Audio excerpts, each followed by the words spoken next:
one of the most vibrant members of our community with us, joining us, our special guest, gracing us for her presence, Ms. Habiba Kahinde. How are you doing today? Hi, I'm fine. Thank you. Thanks. Really nice to see you guys again. So without much ado, I want to welcome Camilla Nonterah. Yay!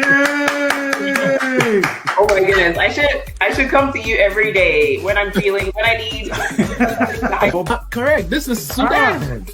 Wow. Sudan. Believe it or not, Sudan has more pyramids than Egypt. Interesting. Begin to think in a Pan-African way, because they now see that their conditions are not just about that local space, but the condition is linked to all of the other. Hello. How's everyone doing this morning? Good morning to everyone. Well, I want to first start by thanking God for this morning. Father, we thank you for this morning. By him we live, we move, and have our being.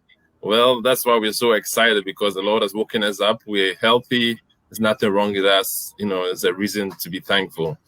I also want to thank my co-host for joining me this morning, Jesse. What's going on, man? And today we have a special guest.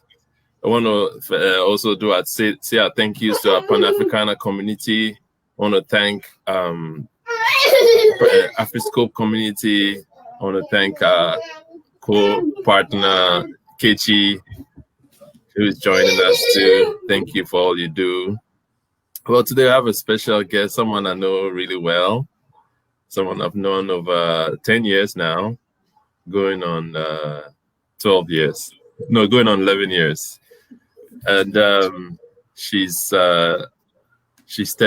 microbiology and immunology, has a doctorate in microbiology and immunology. She's a nurse. She also is a freelance writer. Well, she's going to talk about how to make a living by freelance writing. She's a published author of Win by Freelance Writing. We'll put it up in the comments so you can check it out. She's also authored a Christian fiction book called New Love on the Lake, which is also a really good book.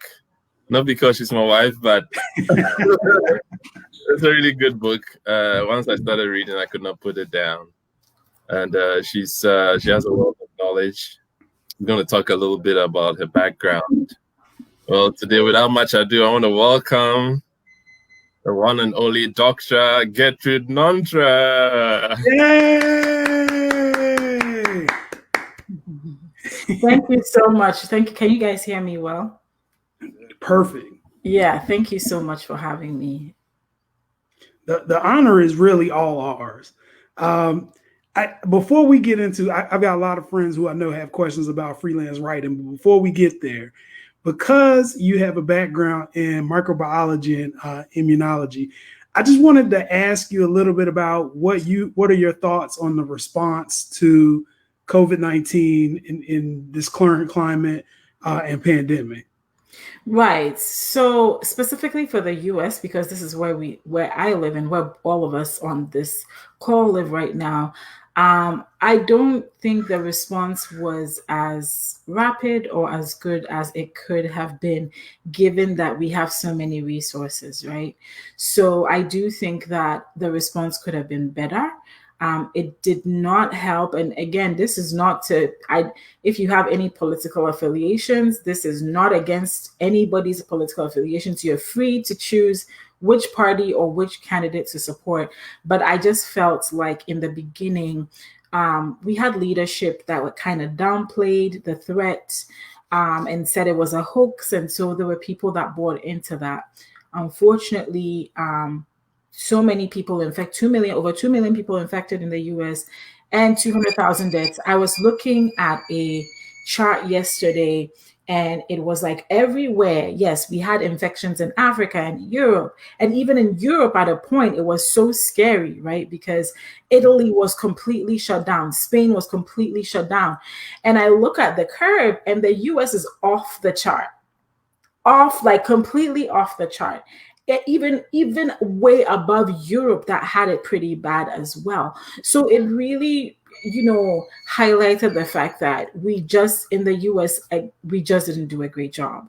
And I think it's important to always admit your mistakes so that you can be better the next time.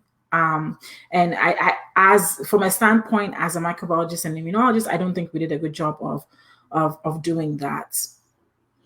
Well, But I think after that initial, sorry, Jesse, but after that initial hiccup and confusion, I think we finally got into a place where, okay, people, because when I go out, I do see people wearing masks. I do see people social distancing. So I think by and large, the people are adhering to the CDC and World Health Organization guidelines.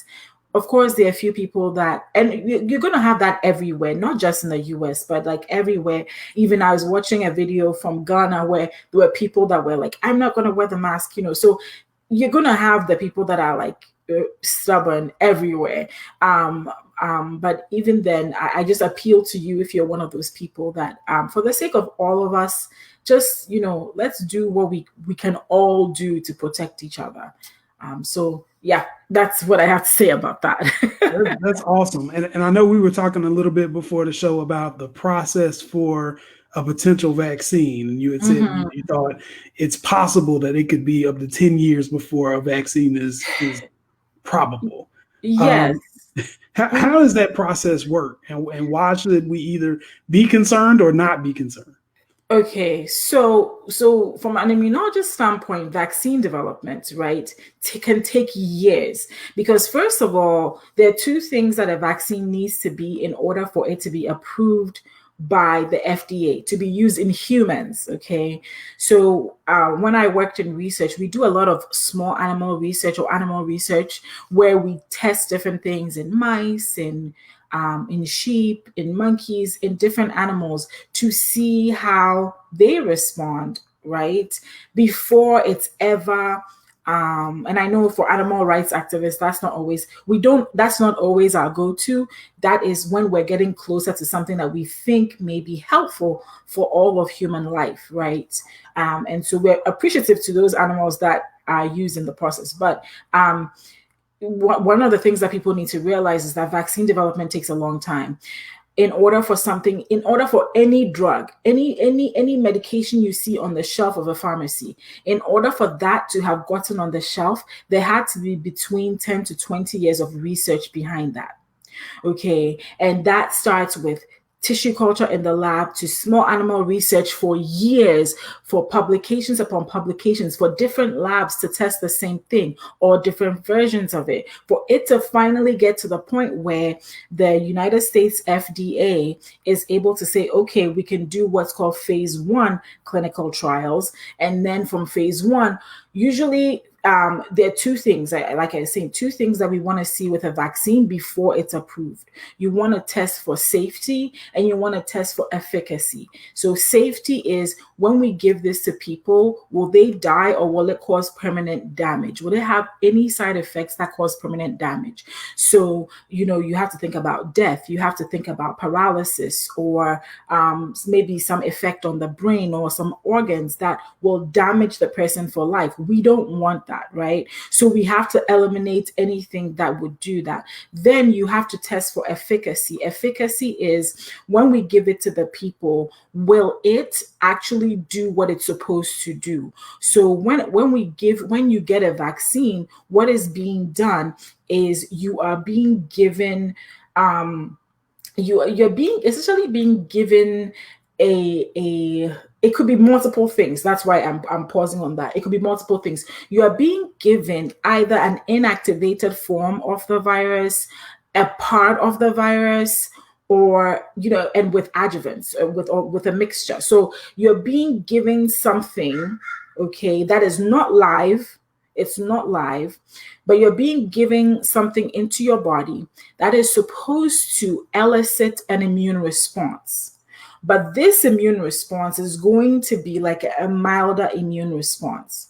But what that does, it's kind of like, if you ever, this is going to sound a little violent, but if maybe when you were a kid, you knew when your mom was going to like pop you, right? And maybe the first time she popped you, like, whoa, that's shocking, right? Like you didn't know what that was.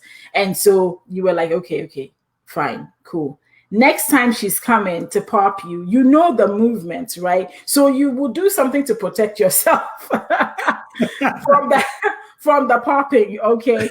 So it's the same thing. Like the first time your immune system is like, what is this? What is this? What is this? And then it's going to generate what's known as antibodies. And these antibodies are going to be like, okay, now we know what this is. Next time it comes, we're ready for them. So next time you are exposed to that particular microbe, now because you have antibodies in your body that already saw some form of that infection, now your body's like, oh, we're ready for you. So the soldiers are already in place to fight off that particular microbe. So that's what a vaccine does. Okay. So we want to test for efficacy, and efficacy is, does it do what we want it to do? Does it protect a person from a second infection? And for how long is it going to protect, right?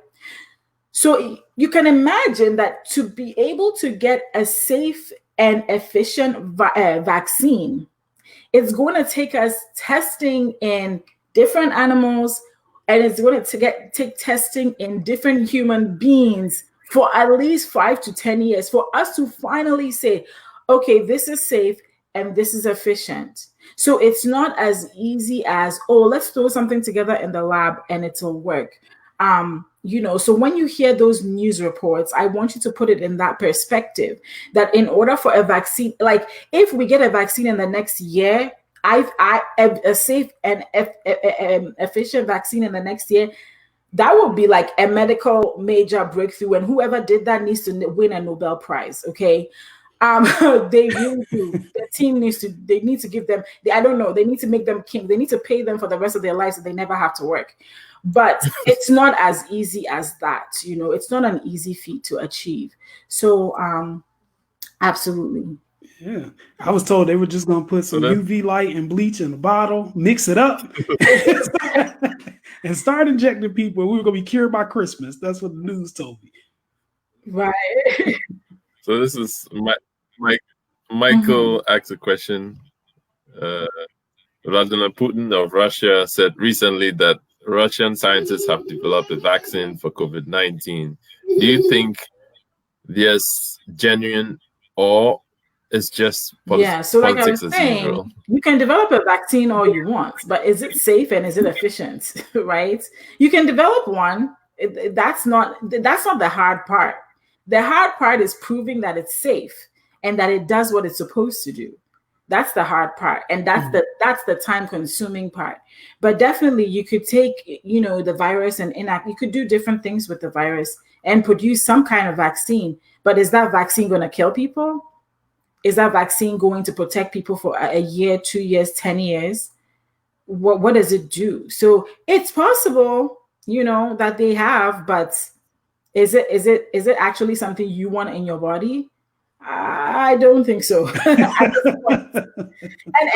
and that's not to pump fear into people, but really we have to make sure it's not making any permanent damage in people, and that it is effective. And if we have any viewers from Russia who have taken this Russian vaccine, and you want to talk to us about it, shoot a comment. Yeah, we'd be curious about what your side effects are. Yeah, I never want to. That's the thing. I never want to put down science from any country per se, but to just say, "Oh, we have a vaccine." Okay, fine, but is it safe and does it work? Yeah.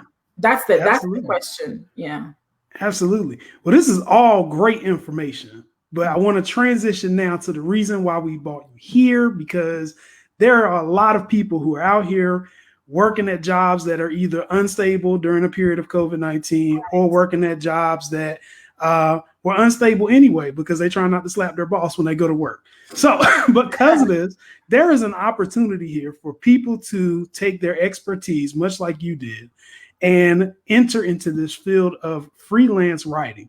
So tell us a little bit about what made you transition into that field, and basically, how do you make a living doing freelance writing? Right. Thanks, Jesse. That's a great question. So, and how did I start all this? In 2015, that was when I graduated from my PhD. We moved from Philadelphia, PA to San Diego, California. And when we moved, we realized really, really quickly how expensive everything was over here, right? I had gotten a job here. I looked for jobs out in Philly, and I'd have loved to stay in Philly, but I didn't get any positions out there. So I had gotten a job here, and I was like, okay, sounds like an adventure. Let's move. But then we moved, and we're like, wow, rent is what?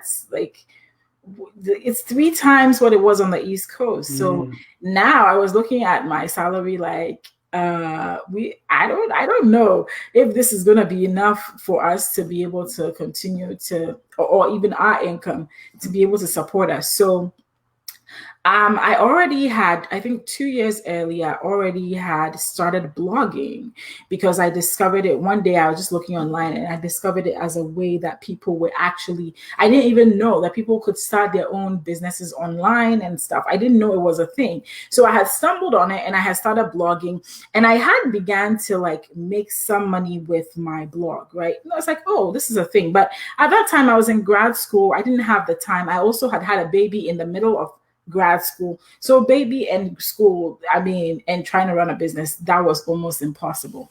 So after the PhD, now I still had to work, but I didn't have as much pressure on me as a student. So I was like, okay, since we moved and we've realized how shockingly expensive California is, why don't I go ahead and start a business? So at that time, when we had moved, around that same time was when Periscope started. All right, Periscope started in 2015. So I discovered it and I was like, what? Like, you can go live on an app and people come watch you. So actually, the way I got connected with people like Kechi, people like Habiba, who have all been on the show, even Esther, who has been on your show, all these individuals, like the way I got in touch with them or met them was first on Periscope. They were all live streaming, right? So I just thought that, wow. So that was really where I began to see my business take off, because I would go live, I would tell people about my digital products, and people would just go buy them. And I was like, what? Like, it's a thing. So that's how I started making money online in general. Then, so I had tried my hands at different things. And then in 2015, I began to do social media management. So I worked with local businesses in San Diego, and, people need to market themselves on social media, right, as a business. And so I started handling that for people, but I didn't enjoy it as much. And I knew from when I was a little girl, I loved to write. If my parents can find my old notebooks from when I was in elementary school, you'll see I always had written little short stories or plays. So with my hand, with like handwritten, because I didn't know how to type at the time. So I always have been somebody that writes. And one of the things, as early as 3rd grade, one of the things I used to do, I remember this, and sometimes I laugh, is like when my teacher would write something on the board, I would always paraphrase what they had written. I never wrote exactly what they wrote. I would paraphrase. And it was always shocking to people, like, how come you're able to take something that the teacher has written, and because you don't want to write the whole thing, you paraphrase and you still got it. So I realized from a really early age that was a gift of being able to understand and comprehend and write things. So in 2017, I started freelance writing. And essentially what I was doing, what freelance writing is, because usually people were like, okay, but what is that? Freelance writing is when you work with a company or an individual that has a business or that has something they want to market, and you write content for them. So I have written blog articles. So there are blog articles on people's websites that I've written. If you look at a website like WebMD, right? A lot of the content there is not written by full-time writers. It's written by freelance writers who have medical backgrounds. Okay. If you look at some other popular websites that, that may discuss culture or finance, a lot of it is written by freelance writers, because you have to generate a lot of content for Google to find, there's 6 billion people typing questions into Google every single day, 6 billion searches a day. So if you create written content on your website that can answer those people's questions, then guess what? Google is going to feed you up to them. And usually when people are searching like that, maybe let's say you wanted to buy this microphone that I have here, right? And you're doing some research on it. You're going to be like, this is the Blue Snowball mic. And you're going to say something like, oh, I've heard about the Blue Snowball mic. What are the specs? Let's say you're into that stuff. What are the specs on? So somebody who has written all about the Blue Snowball mic, when you go type Blue Snowball mic, that's going to come up and you're going to read that and be like, oh, that's going to suit my needs. Let me go ahead and purchase that. Right. So it's all content created with a business mindset. Right. So I've written a lot of blog articles. I've written a lot of email newsletters for companies. I've even done like little mini guides and ebooks. So that's what I've done. And usually you can do it two ways. You can do it either as a ghostwriter. So you do it where your name never appears on it, but you get paid for it. A lot of musicians that you enjoy use ghostwriters. Ghostwriters will write the songs for them and sell it to the artist. They perform. Nobody ever knows that ghostwriter wrote that song, right? So that's the exact thing I do. Except in this case, I'm not writing songs because I can't write songs, but I can write content that people can use to get educated and informed and make purchasing decisions. So that's what I do, and I do that primarily for companies in the healthcare space. I do have clients that are outside of the healthcare space, but because my background is in what my background is, which is nursing and then as well as microbiology and immunology, I tend to toe that line. So that's how I got started with it. Yeah. So I don't know if you have a follow-up question. Well, go ahead, Fred. I'm sorry.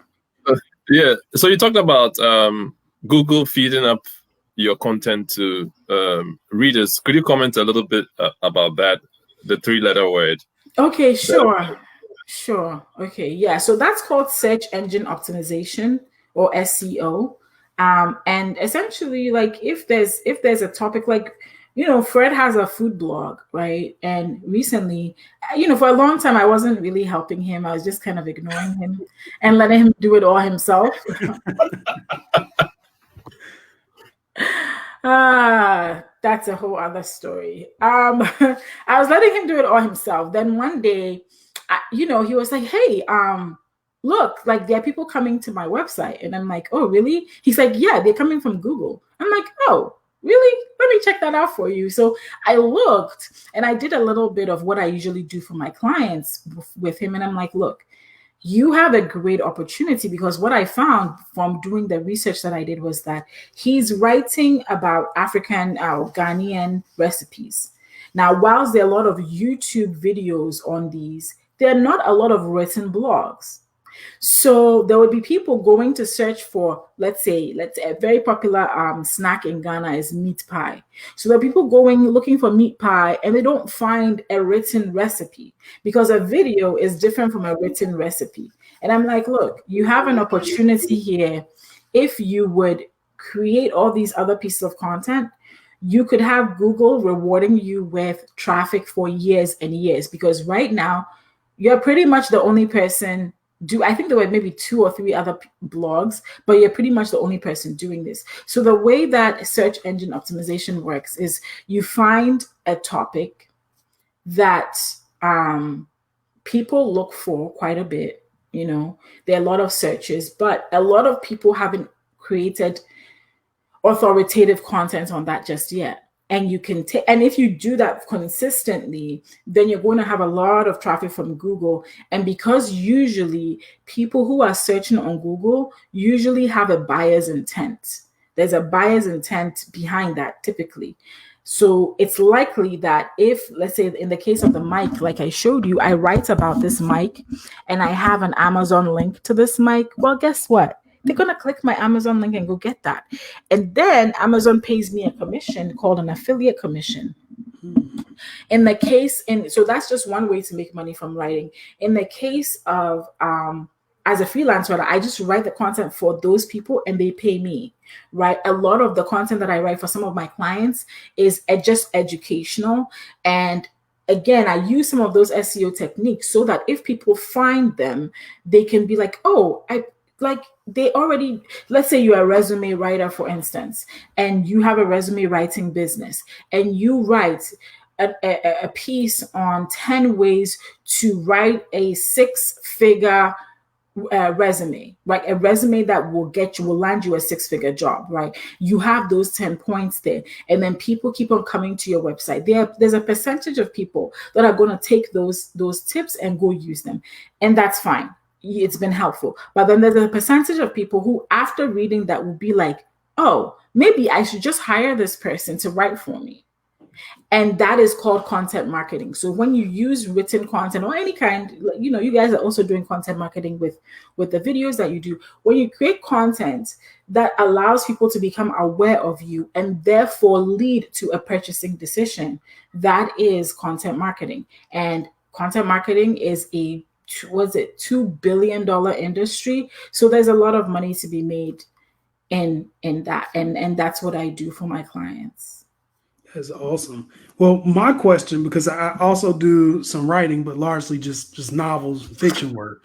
For those people who would want to get into freelance writing, what is kind of the pay structure? Like, how do you set a valuation for what the work is that you are putting out onto the World Wide Web?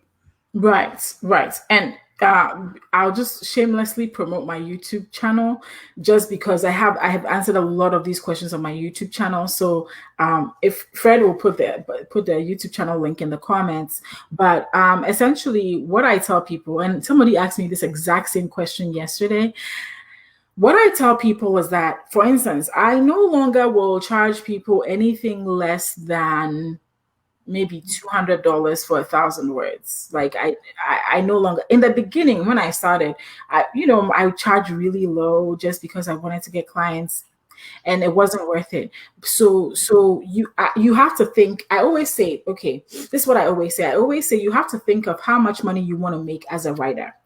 So let's say that you want to make $5,000 per month as a writer. Maybe you have a full-time job, you're doing that, you're getting paid. But let's say that you have this hypothetical number of, I want to make, and I know that for most people watching, or for most people that are tuning in or who watch this later, for a lot of us, $1,000 extra is going to make a huge difference in our lives. $2,000 extra is going to make a huge difference. Like, for a lot of people, let's even forget about making $100K a month, right? For a lot of people, just $1,000 increase could mean you can pay all your bills on time. You could, you may not have to worry about certain things, right? So let's just take a very relatable number like $5,000, right? You want to make $5,000, and somebody, I just feel like somebody just said $5,000 is still not relatable, but okay, let's just take $5,000, okay? When you take $5,000, divide that by, I always think about daily income goals. So I say to myself, $5,000 divided by 30 days in a month, that is $166 a day. $166 a day if you worked every day of the week in a month. If you decide that you're going to take Sundays off because maybe you go to church or you just want to relax, okay, then that's maybe 24, 25 days in a month. So divide that. That's just about $170 a day. So now if I have somebody who is paying me $200 to write an article, I just have to write one article for 6 days a week. Okay, one $200 article, 6 days a week, that's $1,200 a week. Multiply that by 4 weeks, that's about $4,800. And if you add on a day on here, so you will hit your $5,000 mark just by focusing on those daily goals and doing it consistently. So every day, these days, what I'm doing is because of COVID and because I have a child at home 24/7 who also requires my attention, I will wake up earlier than him and the big baby too. And so I'll wake up earlier, the baby in a good way, not in a bad way, but I'll wake up before both of them so that I can have maybe 1 to 2 hours to focus on writing. And if I can write that and put that out and send that to my client, that's $200 earned in my bank account, like $200 earned that day. The next day, rinse and repeat. The next day, rinse and repeat. And I do have a job teaching community college. I'm teaching online this time around, but having those daily income goals definitely helps me hit that goal of a certain amount every single month. And if you can do that, then you will hit that. Now, when you start out, you can definitely start out at $200 a month, but usually the way I tell people to start out is first of all, you want to start by choosing a niche. You want to think about which niche am I going to write in. So Jesse, for instance, you've been in the legal profession for so many years.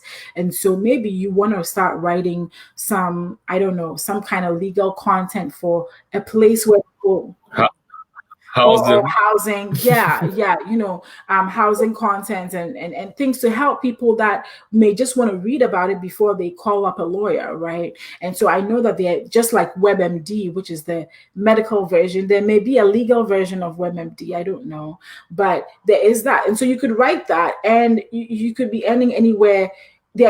I know people I haven't gotten to that point yet, but I know people personally who will make $1,000 for writing 1,000 words. They will make $1,000 per article. And so if they do that, and imagine that they do that 5 times a week, that's $20,000 a month. So the earning potential is great. You just have to find the right clients.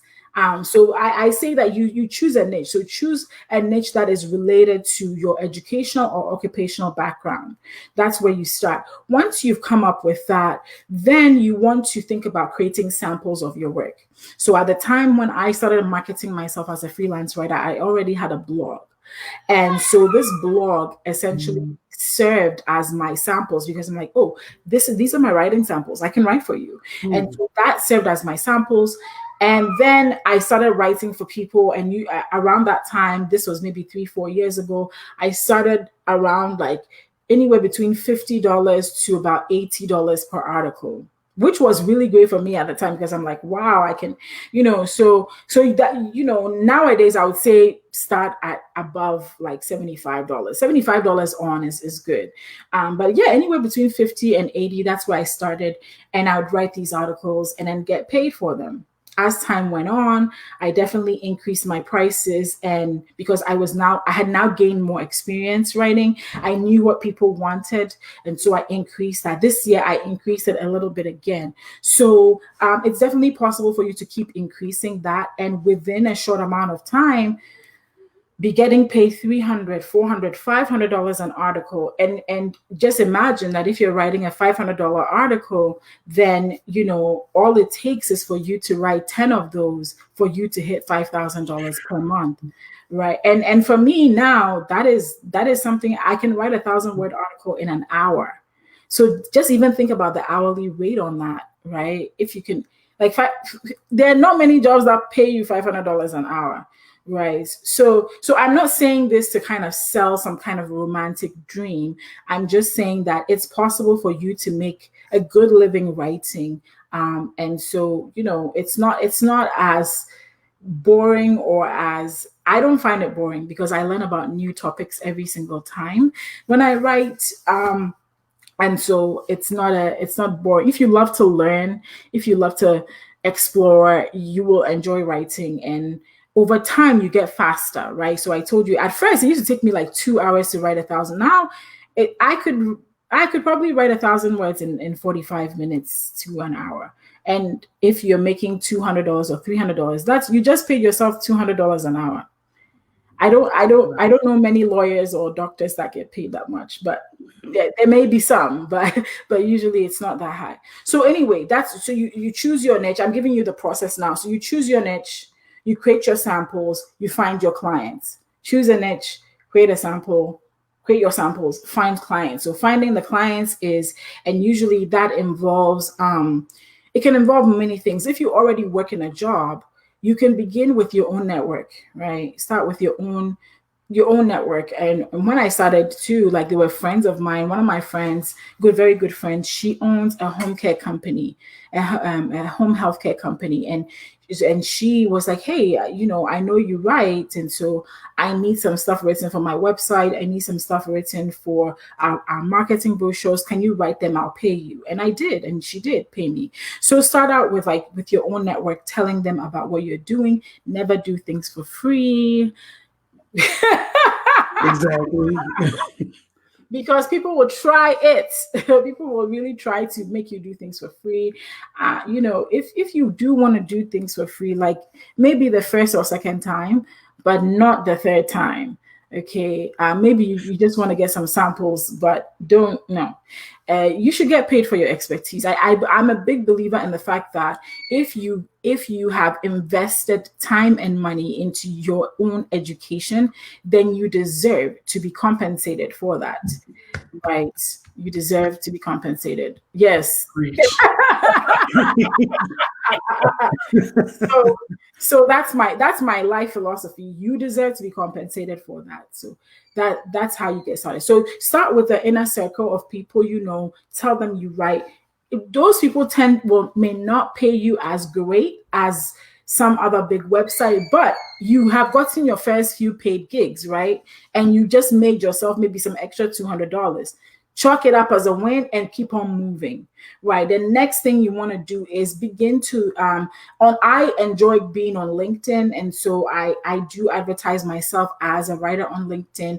I've gotten leads from LinkedIn who have reached out personally and be like, hey, we would love to work with you. I got 2 contracts like that earlier on this year. Actually, we got making money with them, but then COVID hit and they had to drop off, right? But things are beginning to slowly pick up again. The things are definitely beginning to slowly pick up again, but it is very possible for you to find clients through LinkedIn when you market yourself appropriately there. I also have a lot of those. I know we don't have enough time to go through all that on this call, but on my YouTube channel, which I saw that my husband put in the chat, you can go check that. Subscribe, okay? Subscribe and like. And then go through those videos, because I put a lot of information to those videos. Somebody was telling me this yesterday, and I want to share this not as a brag, but as maybe it's a humble brag. Brag. Go on ahead and brag. Maybe it is a humble brag. Let's do it. Let's do that. So this girl was Latrice, we're now friends, and Latrice is a wonderful lady who lives in New York, in New York State. And hey Kechi, and she was telling me, she was like, gee, I watched your videos, and because of you, because she told me I watched your videos, because of you, I started this coaching business.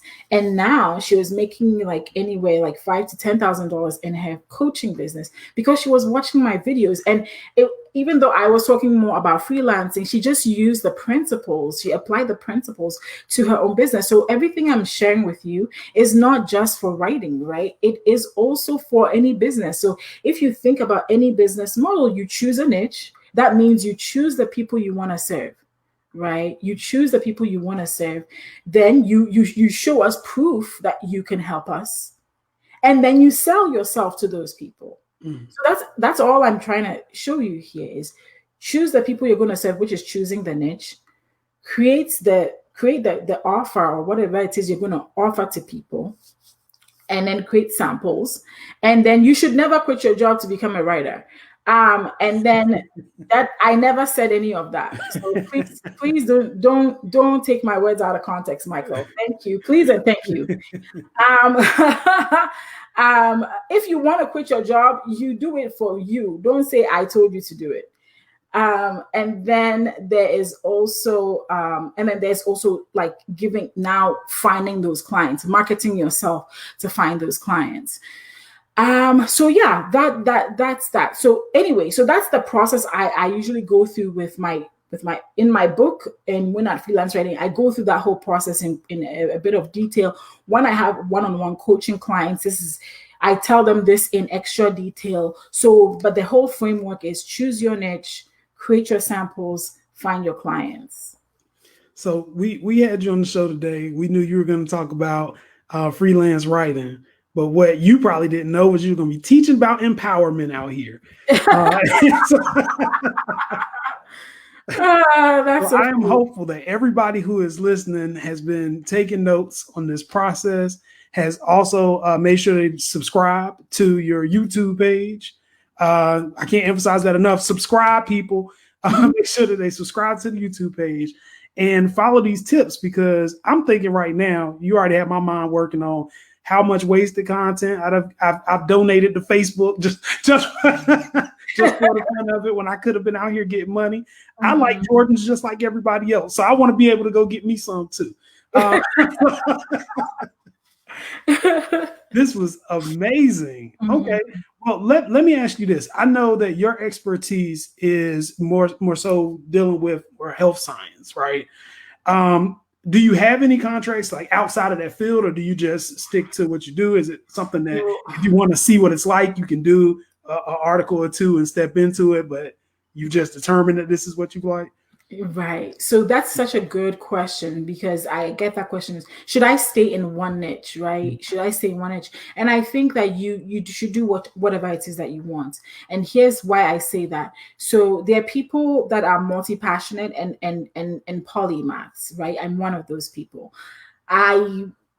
I can learn just about anything and I can do well at it. It doesn't mean I will enjoy it. It just means I can learn it and do well at it.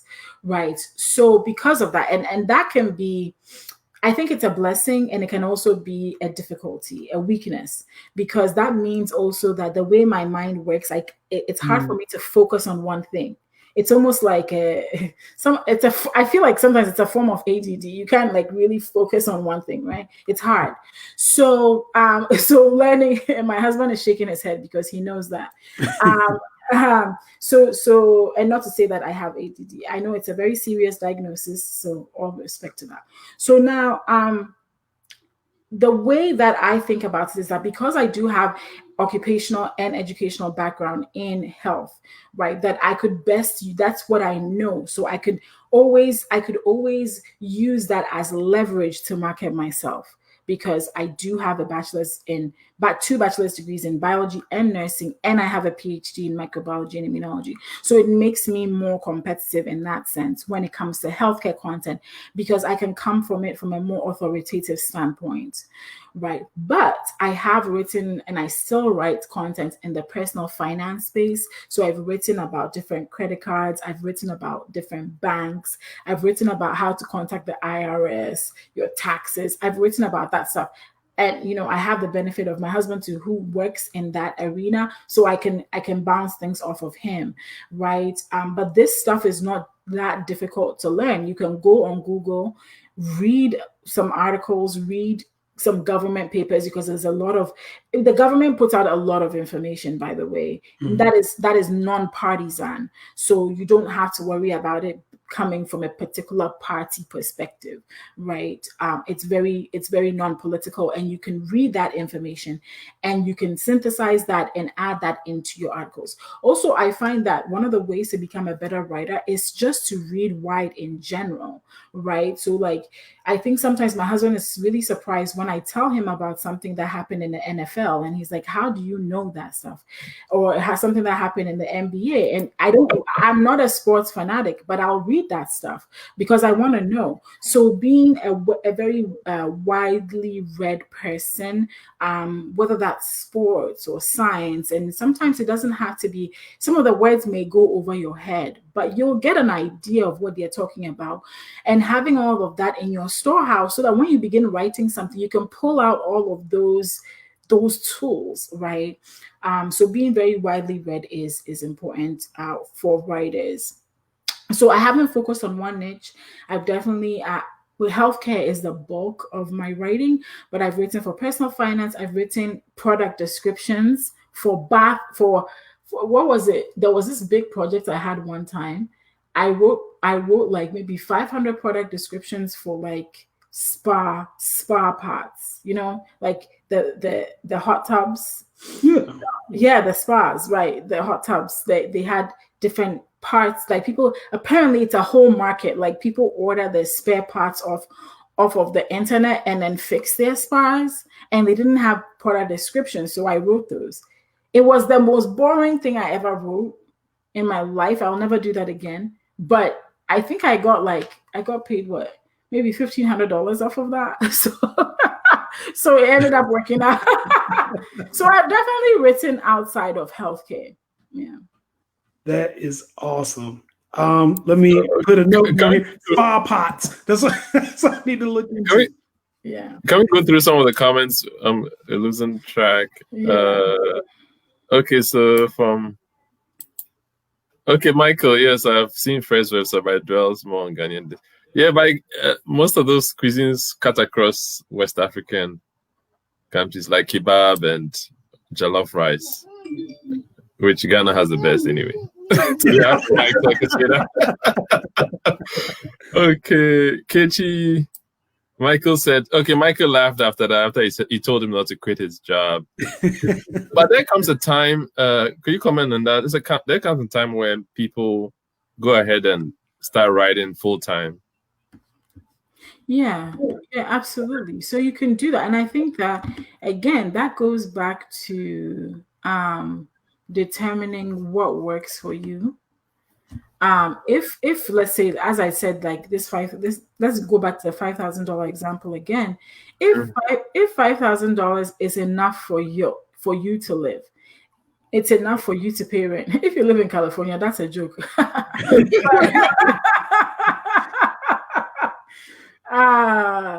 Cali. Okay. Anyway, yeah. If you live here, it's a kind of. But for most parts of the world, okay, I know that $1,000 to $5,000 is enough for you to live like a king, right? So let's take that number, and let's say that's enough. You need, like, when you have that, all your housing needs, your food needs, your children's needs are met, then of course, if you do that, and I think if you should try to do that consistently for 6 months and see if you can get that every time. And if you can do that consistently for at least 6 months, right, then you've proven that it's a good model that you can repeatedly do. So then at that point, I would say yes. I wrote full time between 2018 and 2019 because I lost my job, right? When I worked, the same job that brought me to San Diego in 2018 told us that, well, we're out of funding. So we had to let everybody go. So I was out of a job for, over a year, and I wrote full time. Okay. So it's possible for you to write full time and continue to live a life, and again, I live in a very expensive city. So imagine that I was able to do that. You can do that too, wherever it is that you live. It's probably much cheaper than where I live, so you can do that. So yeah, it's possible for you to write full time. Just make sure that it's something you can keep on repeating so that you don't put yourself or your family in jeopardy. Absolutely. I'm very okay. I think Gertrude already addressed this. Where do you usually catch your accent? Okay, I can answer it. I can also kind of go a little bit in depth. So I talk about LinkedIn, positioning yourself on LinkedIn, and I have a whole video on that on the channel. But positioning yourself on LinkedIn, there are also freelancing websites, which I don't always wholeheartedly recommend, but there are freelancing websites like Upwork, like Fiverr, where you can go on there and begin. And I recommend that for beginners. Like when you're starting out and nobody knows you yet, you can go on because those websites essentially sell people services. And so people are already on there looking for somebody like you. So there's a higher chance that you may get people from there. But I find that people that go to Fiverr or to go to a place like Upwork are usually looking for very low paid writers, not necessarily quality writers. So I don't always trust that, but it's somewhere you can go. I talked about telling your personal network. Also, you can cold pitch people. So you can find people who are your ideal clients and find an email and send them a cold pitch about your services. And the way that works is, for instance, let's take LinkedIn. You go on LinkedIn, and because I work with healthcare companies, I'll go and type in something like, LinkedIn has a very robust search bar.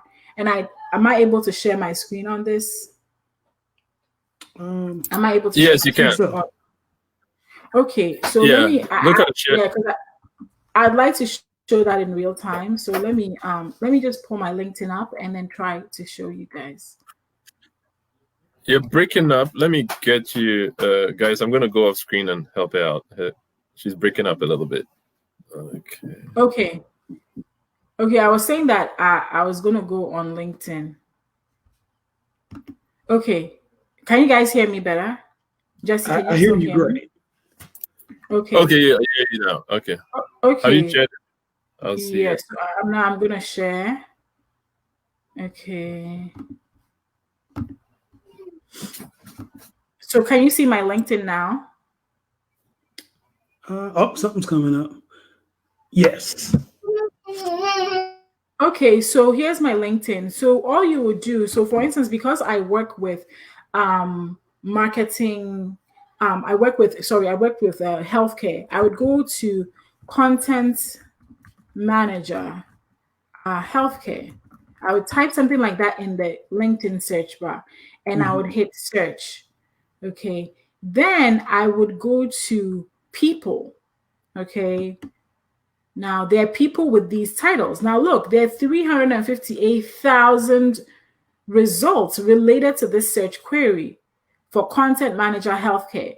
So what I could do is go through this entire list, reach out to them either on LinkedIn, or maybe I think it's better for you to find their email address and email them. Okay. Email them and just say, hey, hello, or you can connect with them here on LinkedIn and then just, build a relationship with them and just say, hey, I'm a content writer. I just wondering if you have any content writing needs, right? And usually there are people, a lot of time people will not say, it's a numbers game. So sometimes people will not say anything. Sometimes people will get back to you and say, hey, thank you for reaching out. I think that we can maybe have some synergy here, and let me know what you can help me with. And usually that's how it goes. So you can do something like that where you go on LinkedIn, look for the specific person within a specific company or something that you would want to interface with, tell them what you do, or find their email address first. And usually these days, finding email addresses is not that hard. If you go on the company website, you can find a way to find it. Email them and tell them, hello, my name is so-and-so. I am, and especially if they're in your same local area, that's even excellent. You say, I'm a local freelance writer for healthcare companies. I would love to talk to you about writing some content for your company. Here are some samples. I look forward to receiving your response. It's really short and sweet. Don't tell them your life story. They don't have time. Okay. Always assume that people don't have time. And so be very short-winded. Tell them who you are, tell them what you do, give them your samples, and tell them that you look forward to reaching out to them and be out of there. And you send those emails. And I find that usually when I send such emails, on average, if you send out, let's say 10, 1 or 2 will get back to you, or maybe, between 1 or 3 will get back to you. And out of that, one of them may become a client. And that one that becomes a client may be paying you, I don't know, $1,000 a month for content, or be paying you $500 per article. There have been times, literally, okay, so let me tell you this story. There was this time I did something like this, and then the person got back to me. And at that time, I wasn't pricing myself very high. And the person was like, well, right now we're just starting out, and we're only going to be able to pay you $300 per article. And I was like, what? I didn't even tell them that was not my rate at the time. Right. I was just like, oh, that will be fine.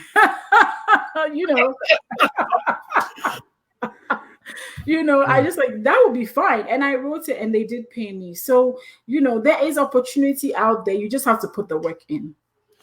I think you just brought up a very important point as well.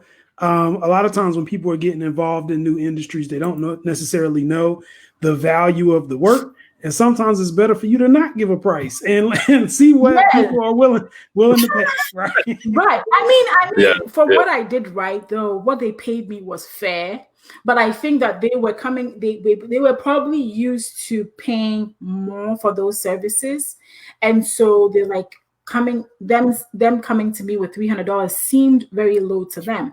And again, those are the kind of clients you want to work with because they'll pay you well. You don't want to work with somebody that's like, well, I don't think I should pay you $100 for this. I think why don't you low every time? And this is just a general business principle. Every time you are going to work with somebody and they start talking about how can you reduce the price? Can I get a discount? Run in the other direction. There's no discount worth it. Absolutely. Yes. Just start running and become like Usain Bolt. Like start just run because they'll be the, and I'm not saying it to be mean, but they're going to be the worst clients you have.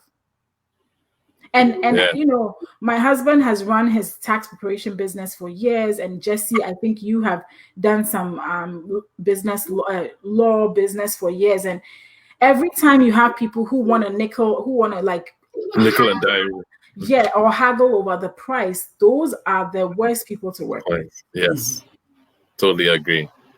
So Michael said, "Thank you so much, Mrs. Fred Nonterah.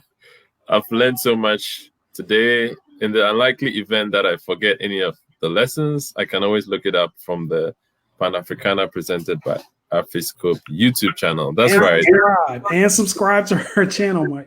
Subscribe to, you can also subscribe to the channel. I put it there twice so you can subscribe. And then Kechi says, amazing tips. And then we have LPP. Patricia says, go G. And then she also says, yeah, you are amazing at what you do. That's one of our good friends. She's also she's also one of G's coaching clients who has a testimony. And then yes, ma'am. Okay. Laugh aloud at life story. Yes, yeah. Okay, so I think that's about it. Okay. Also,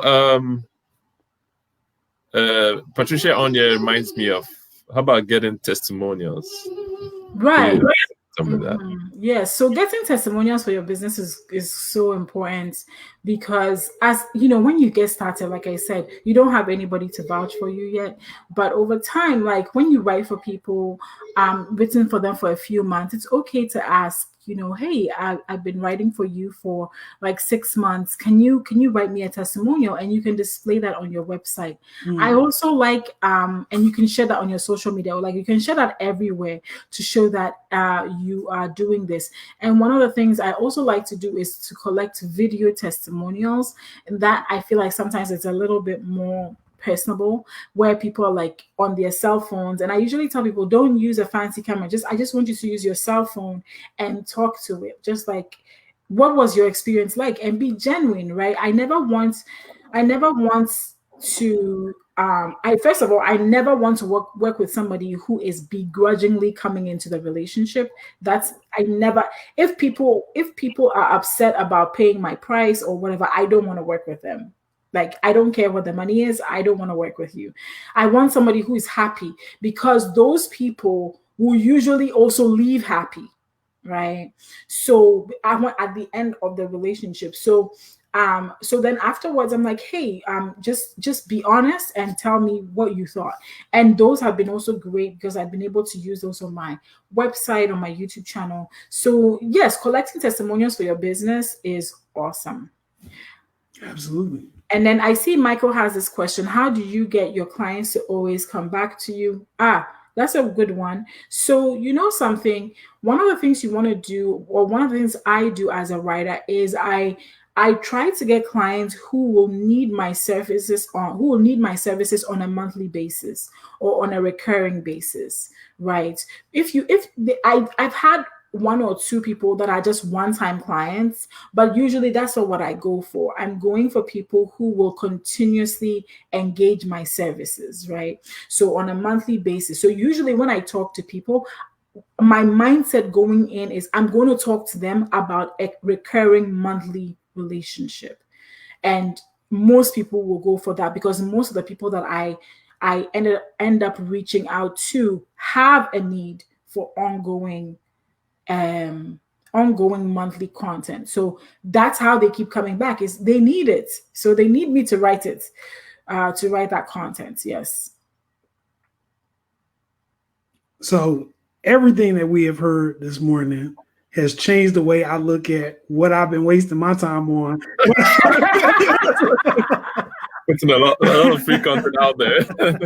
Yeah. I've got to go back and round up my content, and I'm gonna start trying to do what I can. Now, what I'll say is this: it's funny that we have this conversation because I began doing like my writing because I used to get frustrated in Barnes and Noble. Like literally would go to the Black literature section, and all you're gonna find is books on slavery, books on Martin Luther King, and erotica. That's pretty much all your options are. Right. And I was like, where is our, mystery novels, and where is our, historic fiction or whatever?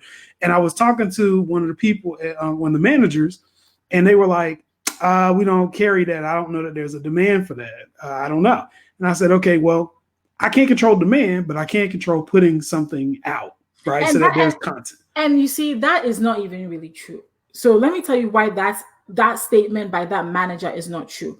They may not be demand in the stores because these days people don't necessarily go to bookstores because Amazon has taken over that market, right? So this is where I'm gonna get on this pedestal, or let's go there. This soapbox. Okay, this is going to be my soapbox moment today. I need everybody who is watching me today to write a book. Okay, to write multiple books. Why? Because there are not enough African and Black writers. There are not enough of us. And there's not enough of us producing books that have people that look like us. So it is time for us to write that. This week, I had somebody tell me for the first time since I started my whole journey that you are very unique in what you do. No, I'm not praising myself here. She said something. She said, I don't see many Black people talking about writing. Like I just don't see that. It's not that she hasn't looked. There are podcasts. Let me tell you, if I tell you that there are podcasts, there are whole YouTube channels that have other individuals of other races, which I love them. I love those people. I'm so appreciative because I've learned so much from them. I still am learning so much from them, who are putting out content that teach you how to write your book, how to self-publish. Nkechi has published her books. I want everybody to write their books and put it out there because there is a big market of people who are looking for your books on Amazon and online. Nowadays, Africa, continental Africa is also an emerging market for Amazon publishing. So when you write your book there and you market it well, you're going to have people in continental Africa who identify as Africans or people of African descent also being, and there are 2 billion of us. Okay, so there are people who do want to read your books, but if we don't put it out there, then we don't have that. And also, I want you to always see your writing and your writing of a book as kind of a sign of, for the lack of a better word, rebellion. Why? Because there was a time in this country that we're living in where African Americans were not allowed to read or write. It was illegal to teach a person of African descent how to read or write. You and I don't live in that world anymore. So we have that privilege. We cannot waste it. We cannot waste the privilege. So it is almost it's almost like an act of, I'm being against the system, and I'm going to write as many books as I need to write because I should write books. And in our church we have our bishop who started our ministry, and he has over 100 books right now. And I love that man so much for putting, because everything he would learn, he would write about it. Everything he would learn, he would write about it. So there's nothing that, and he always says, he's like, there's nothing that I know that you don't know because, or you cannot know because I put everything in my books. Oh my goodness. Right? So why are we hiding behind, oh, nobody will read it, and how am I going to get people to read? No, put it out there. Maybe 100 years from now, people will find your books and they will be inspired by it to do something. You should market your book so people buy it in your lifetime too. But but you know, if you leave, you didn't leave with all your knowledge in your head. You left a lot of it out here for people to use to do something for whether that's ministry, whether that's business, whether that's their personal life, you know. So I really, you know, I'm off of the soapbox now, but I just really wanted to say that if you are not writing books, don't write a horrible book either, okay? I'm gonna come after you for that. But the point is, let's write. There is a huge market for books, not just on Amazon. There are a lot of other platforms out there. That's a whole other 2-hour conversation that we don't have time for today, but it is possible for us to write books today. And writing books hasn't been more accessible than right now. It used to be that the publishing houses were the gatekeepers, and they would tell you that, no, we don't think we can have your book because we don't have, people are going to be mad at us for publishing a Black author. So no, we can't have you. Mm-hmm. And I'm not saying, like, these are not like a long ago conversations. These are conversations people have today, where their books are not being accepted by publishing houses because the publishing house doesn't think it will appeal to the audience that they want to go after. So self-publishing is a great way for you to write and publish and sell your books. End of rants. Well, I'm joining you on the pedestal. Yeah. Okay. This is what I'll say. What I'll say is I have worked in many different capacities and I have gotten many different types of paychecks, but there is no feeling better than a royalty check. Yes. Quote me on that. There's no feeling better than somebody paying you for your creative content. And that payment, you know, royalty checks, the way they're set up, depending on the platform you use, they're going to send you a monthly check based on what your sales are. Yes. So it's like Christmas every month when you go to the mailbox. Who wouldn't want that? Yeah. Yeah. Yeah. So Sia, amen, Jesse, amen, Gertrude. So Sia, official, she's from Periscope. Thank you for joining us. She says, yes, this is such a powerful conversation. Mm-hmm. And then she says, okay, Gertrude will come after you. She says, I've been working on a book on and off, but scared to not find a market. Okay. Do it. So you know, I want to bust that argument just a little bit, just because there is a market for books, but you also have to write books in a way that it does appeal to an existing market. So even though, especially when you're starting, you don't have the luxury of being known. So for instance, somebody like J.K. Rowling, she can write anything and people will probably buy, okay, because she's J.K. Rowling. People know her. So they'll buy, even if it doesn't do very well, she will still probably make $1 million off that book. Okay, mm-hmm. She's gonna be fine because people know her. So when people don't know you just yet, you want to enter into the market with something that there's already a market for. So you want to think about any of the big mystery, thrillers, romance, so on. There's usually a way all of those types of books go, right? Especially if you're talking about a fiction book. All right, there are a lot of ways. There's usually a romance book goes about the same way. Mystery thrillers usually go about the same. It's just that you may change the characters, the scenarios, and what maybe the person is going through, right? Or you may make their skin color different. But usually it's the same trend. And readers in those markets don't like for you to mess with that. Like if, let's say, you write a romance novel and everybody dies at the end, nobody's going to read your books again. Okay. I need to provide something real quick. because romance novels always end with like happily ever afters. Always. You don't want to mess with that too much. But after you've written those ones, then you can, if you like, you can start writing books where people die at the end. You'll still get a lot of hate, but at that point, you would have established yourself in the market. So I say that go for the genres or the verticals where there are people already writing. There's already a market. Begin writing there. as time goes on, people are going to read your books. And right now, one of the things too is that you cannot make money off of one book. You have to write multiple books, right? So one book, don't be one book and done. That's why I keep on writing. Don't be one book and done. Write multiple books and market them actively. Now, another thing too, people make a mistake with is, oh, I'm going to write the book, I'm going to put it on Amazon, and the money is going to come rolling in. That's also not true. You have to actively market. So then that could be done in multiple ways. Again, I said that's like a long conversation, but you have to actively market your book, and not to your friends and family necessarily, because your friends and family are usually not the ones who want to read your books, and probably usually are the ones that'll be like, oh, this is such a great book, even when it's horrible. So you want to get real feedback. And I'm going to add to that. I think you have to be courageous, right? So when you write, one of the things about writing is it's liberating. You get to be whoever you want to be and talk about whatever you want to talk about to put out there. And maybe somebody will love it, maybe somebody won't, because not everybody's book is everybody's cup of tea.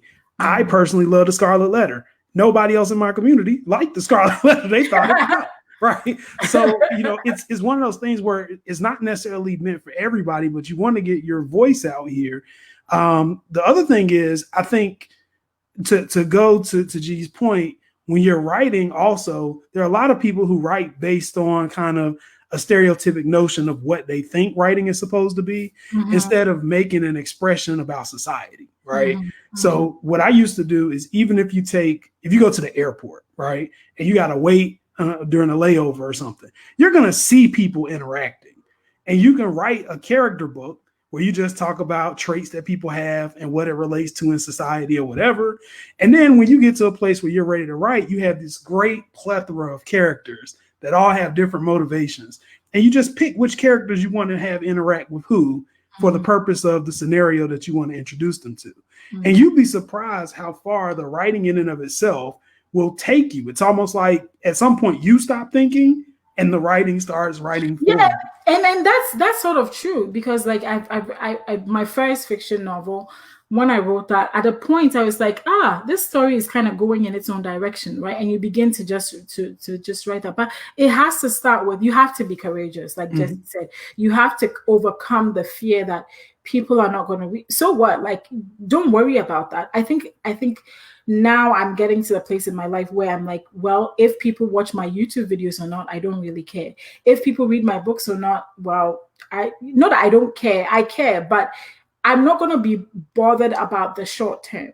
I'm thinking about the long term, right? There are people that, there was this musician, I don't listen to her music, but I was really intrigued by the story that I read, that she wrote a song, and for 2 years, and it was being played on radio stations in the US, and for 2 years, nobody was really digging it. Then all of a sudden, I don't know how it caught on, but all of a sudden the song blew up and she was popular. And she's a very loud, maybe as I'm saying it, people are guessing who it was, who it is, but she's a very loud, she's very expressive and dramatic kind of musician. Not my taste, but she's very, she's doing her thing. But I read that story and I was like, wow, it's like she wrote that song, she performed that song. 2 years later, that's when it finally caught on. So who is to say that 2 years from now, your book or your books are not going to catch on, or the series that you've written is not going to catch on? Like different seasons call for different responses. And right now, like if somebody wrote a series on COVID-19 thrillers, I'm pretty sure they would sell, because we're living through it. If they wrote it 2 years ago, everybody be like, that's never going to happen, and throw it in the trash. But now you'd be like, wait, this is stranger than fiction, because it's happening right now. So you have to think that in 2 years, something culturally or societally may be going on, and your book all of a sudden becomes relevant. Yeah. Absolutely. Okay. So Sia again, official Sia. First she says example. So I series. kind of answered that was a question. Yeah, and then she says, thank you. Let us know when you drop that book. Let us know. Yeah. Yeah, make sure you follow Gertrude G on okay, and then Katie says, think long You term. gotta think long term.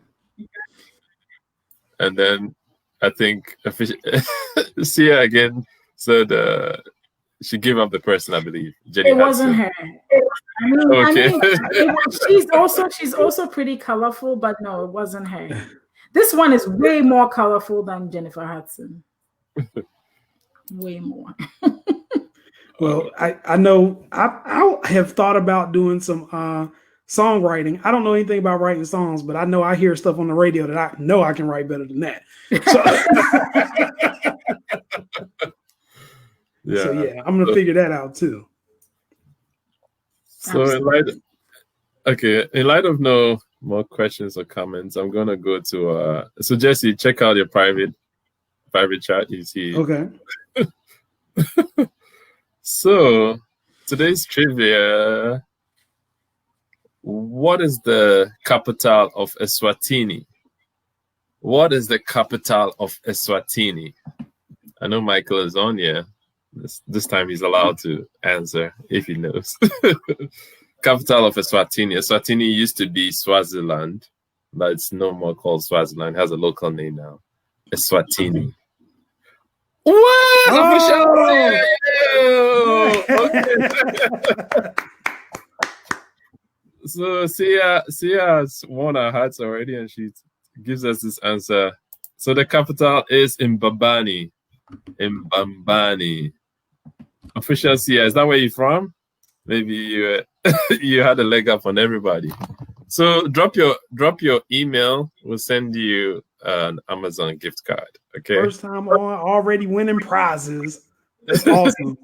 Oh, she's not from there. Okay, so drop your email. You can, drop your email in the chat, and then you're from South Africa. Yeah, so you still have a leg up on everybody. You still have it, but I will still give you a what do you call it? A gift card. Okay, so thank you very much for joining us. Yes. Thank you for all the empowering information. This has been one of those episodes where if people didn't see it, they missed out.